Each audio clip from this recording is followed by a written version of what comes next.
Greetings, my young friends, and thank you for allowing me to participate with you in this most momentous occasion. Why momentous? Well, that begs the question. Why is this day different than any other day? You know the answer. Today is different because you now realize that on your journey, you have arrived at exactly the right place at the right time. Now, how do we know that?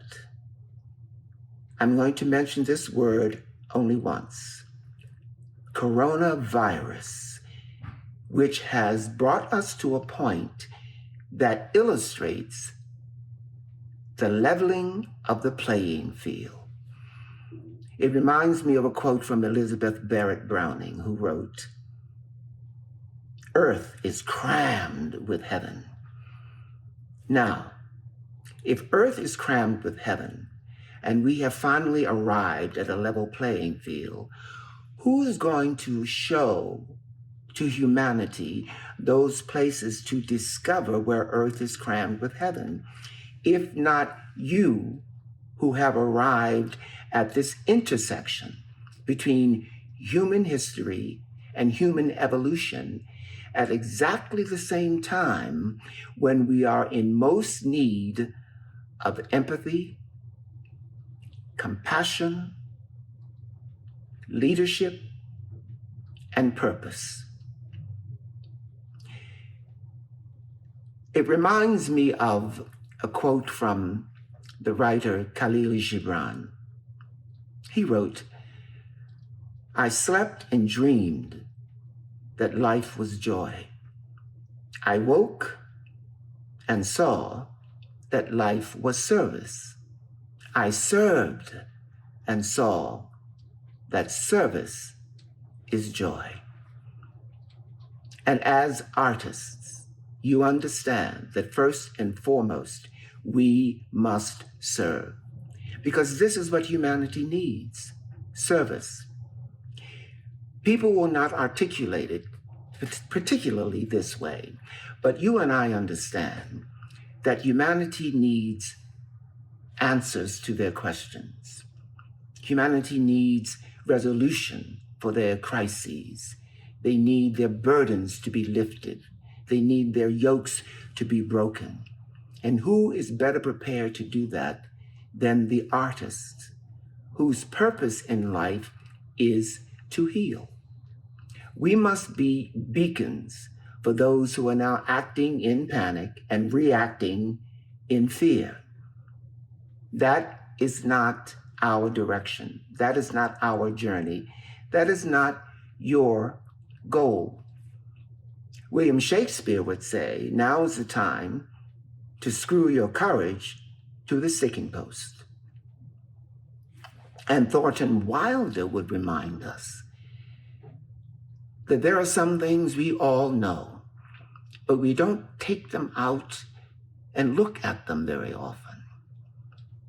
We all know that something is eternal, and it ain't houses, and it ain't names, and it ain't earth, and it ain't even the stars.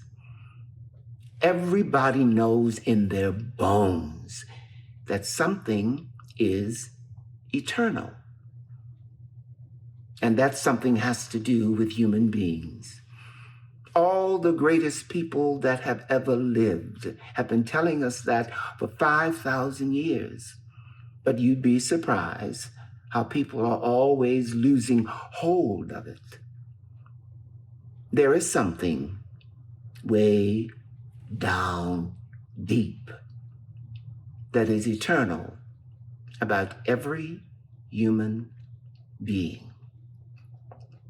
That is our intellectual, emotional, and spiritual constitution as artists. This is what I want to leave with you, because I don't give advice.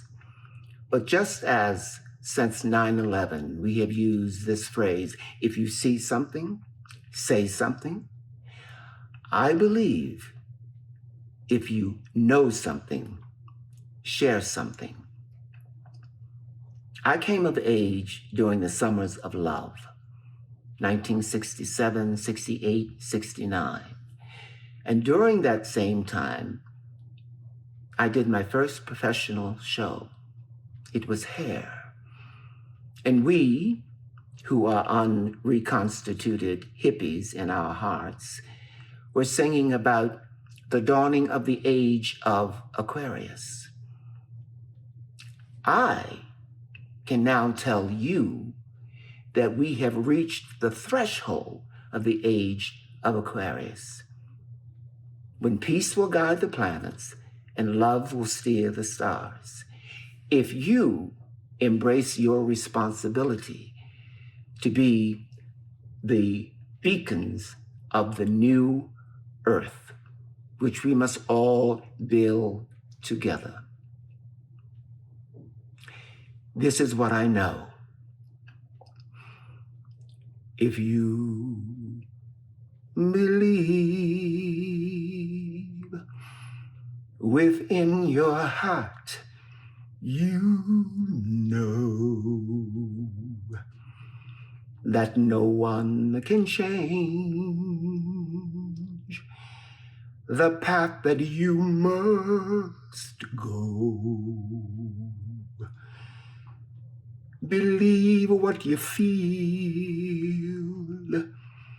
and know you're right, because the time has come around when you say it's yours.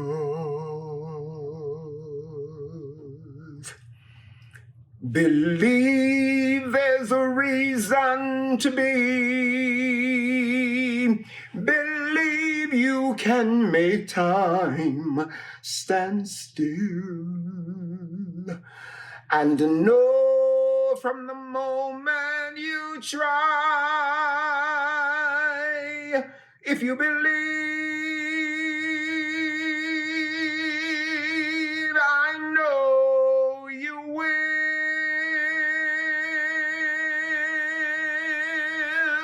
Believe in yourself right from the start. Believe in the magic inside your heart. Believe all these things, not because I told you to,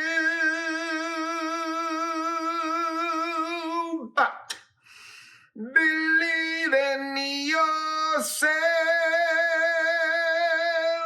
You must believe in yourself.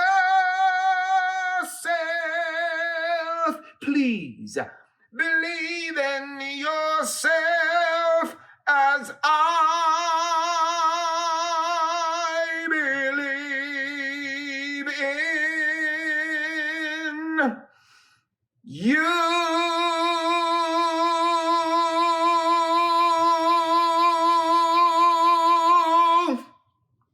Congratulations. Enter the playing field. Save us.